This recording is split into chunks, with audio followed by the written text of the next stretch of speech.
Adobe Camera Raw in Lightroom recently added an amazing new refined saturation slider for curves, but how does it really work and when should you use it? Let's start by playing with this test image in the Develop module of Lightroom. We've got the entire color wheel represented with tones ranging from very dark to very light. So as we make adjustments, we'll see what happens to the overall colors in the image. For example, if we push up the contrast, notice how these midtone values get very, very saturated from before to after. And that might be a good thing in some images, and in other images, that's not going to be a good thing. So you might want to avoid that. Conversely, if we go bring down the contrast, notice how we're losing color. In fact, to the point where there's kind of a gray band in the middle here, which is kind of a strange result. But obviously that's not a good result going from before to after. We don't want to have this sort of loss of color. So how can we avoid that? Because we don't normally have a luminosity blend mode in Lightroom like we do in Photoshop. Well, if we go and make the same adjustment with a curve, we now have this new refined saturation option. So for example, if we go and boost the contrast by dragging down the shadows and bringing up the highlights, we'll create this kind of classic S curve. And you can see from before to after, just like we did with the contrast a moment ago, we've added some sort of potentially unwanted saturation.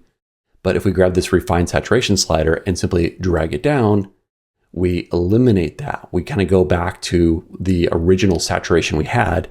So from before to after, we get that boost in contrast without that unwanted boost in color. And we can dial into whatever value we want, but you can see here's the full result, here's kind of half result, and here's none of it. So it gives us control over how much additional saturation we get.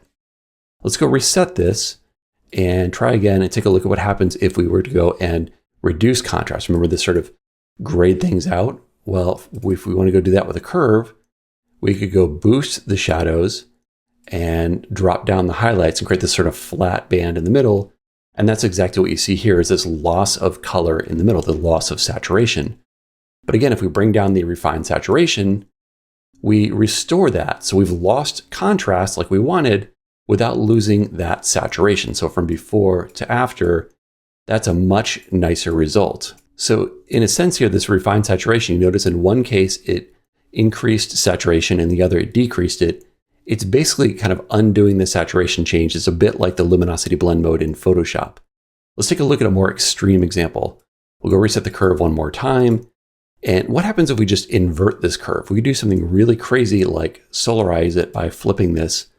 Notice all the colors change. So red became cyan and yellow became blue, etc. from before to after. We've just inverted everything here.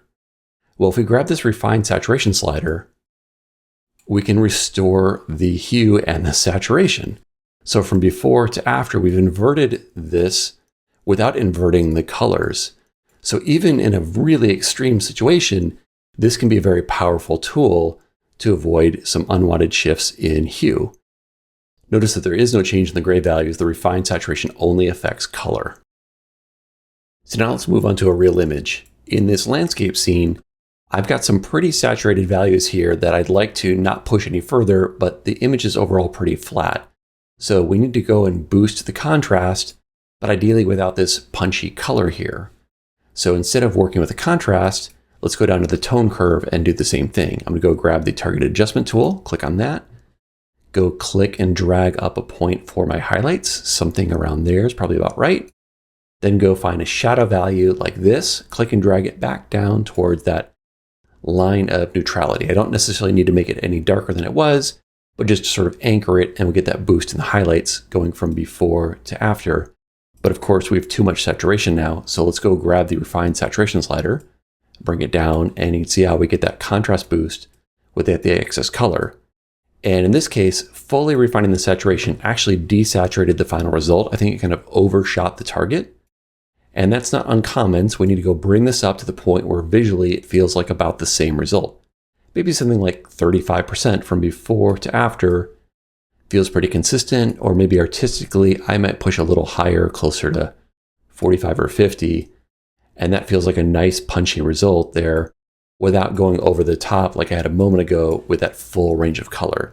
So it really can benefit an image like this that already has a lot of great color, but you don't want to push it any further than it is. And now let's take a look at a portrait example. So in this case, if I were to go and push up the contrast, we get that unwanted color throughout the image. Her lips are getting oversaturated. The cheeks are getting too punchy here from before to after. And of course, the background is getting too blue. There's a lot of unwanted color shift in the image here. That's very common whenever you're working with sort of contrast or dodging and burning on portraits, and you want to kind of avoid that. So again, I think we're going to dial that back, but I'd like to do it maybe a little more locally because I don't know exactly how much I want to push the shadows. So if I go and do a local adjustment, I can go do a luminance range, and this will give me an easy ability to kind of back off the shadows and apply things more locally. So with this, I'm just going to go and kind of knock out some of the deep shadows so we're not playing with them. And then in my curve here, I'll just go click on the point curve and go grab something like the deep shadows under her chin and drag that down a bit. Go grab more of a highlight area like the bridge of her nose.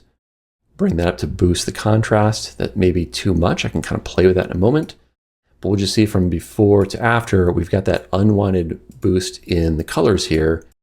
And by grabbing the refine saturation, we can get rid of that. So even on a local adjustment, we can play with the refine saturation here. So you can see how that nicely adjusts the contrast there, probably too much in the shadows. So go tweak something like this, or we can even back off the luminance range a bit and play with it here with that local adjustment. So a couple different ways to go tweak that result. But I think that nicely helps improve the image if we just kind of zoom back and look at the overall before and after, how it just gives it a nice pop of contrast without that unwanted shift in the saturation. Lastly, I want to note that we've been playing with the point curve here. That's this one where we can move individual points on the curve.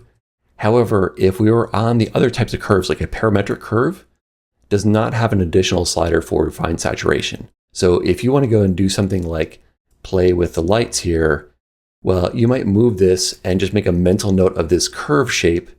And then you could go simply go over to a point curve and try and mimic that with a similar looking curve.